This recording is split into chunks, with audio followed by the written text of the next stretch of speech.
Here is the main page of LODeX, where you can visualize the list of the dataset indexed by LODeX. Here you can order this list using different characteristics of a dataset, as instance the dataset name, number of triples, class numbers, and so forth. By clicking the green button on the right of a dataset, you can visualize its schema summary. The schema summary is a graph in which each node represents a class. Going with the mouse over a node, you can have an overview of the characteristics of this class. On the top left, you can find the class name, followed by the list of properties, and finally the list of attributes of this class. By clicking on the green button on the left of the class name, you can start a visual query. Now you can enrich the query adding some attributes. By clicking on M or O, you can choose if an attribute is mandatory or optional. By clicking the Generate button, you can now generate the SPARQL query. This is the refinement panel, where the results of the query are automatically provided to the user. Here you can also visualize the SPARQL query.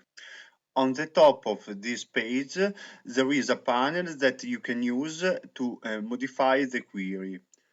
After any modification, the SPARQL query is automatically compiled and resubmitted to the endpoint, and the result shown to the user.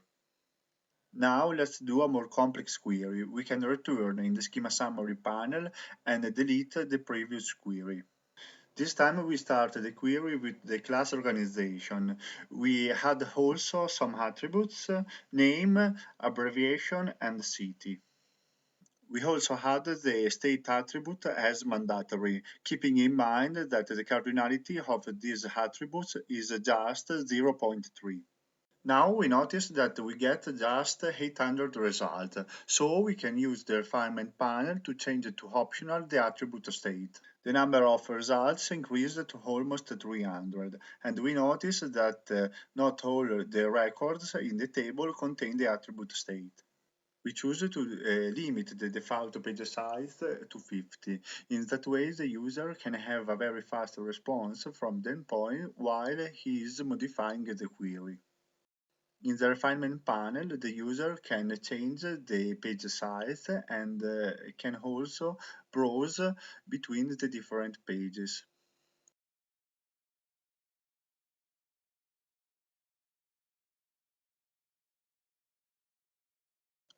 Now let's pretend that we want to find the organization of London. We can use the refinement panel to add a filter condition on the attribute city.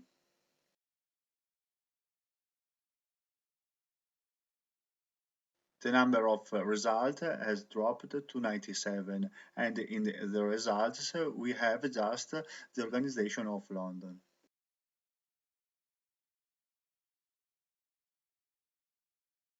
Here is the SPARQL query with the filter condition on the attribute city. Now we can expand the visual query adding another class. For instance, the class feature that is linked to organization by the property active-in. We had also the two attributes of this class. We can now generate the corresponding SPARQL query, and we notice that it's becoming quite complex.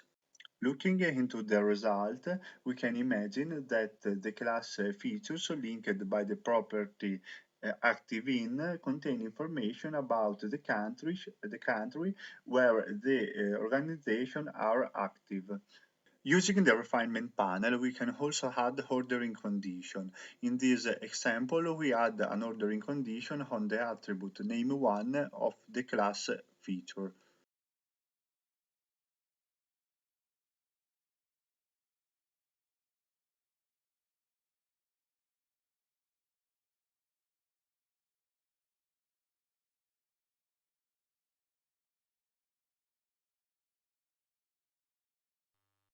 In the SPARQL query panel, the user, if no SPARQL, have the possibility to manually modify the SPARQL query.